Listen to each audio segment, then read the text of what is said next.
Nakakapagpigil talaga siya ng pagtubo ng acne. Nighttime routine, guys. So ngayon, gagawin natin, magsasabon tayo ng Pisla. Para hindi na mabasa yung hair natin, kailangan natin ng hairnet. Kasi bakit? Maarte tayo. We are living this life. Please! Yung masasabi mo dyan. Yung Kojic Oatmeal Soap natin, guys, gagamitin natin. Kaya magsabon tayo ng face. Ito, grabe ang breakouts ko, guys. Oh my gosh. So, ito ang gamitin natin. Kasi ito, nakakapagpigil talaga siya ng pagtubo ng acne. Talagang dry talaga yung acne ko dito. As in, pati sa ilong. Ito dito sa may, ito hormonal acne dito sa may jawline, dito sa may liig ko. Grabe.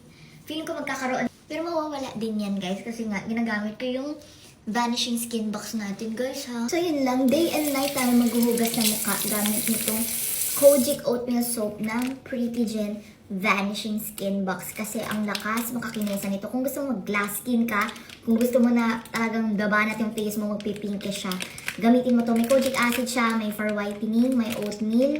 Mafe-feel niyo yung instant bana talaga sa face ninyo. Yun lang talaga, dala ko ngayon dito. Oh, Jesus. May mga free soap dito pero ate, kojic lang tayo, yun lang gamitin natin, di ba?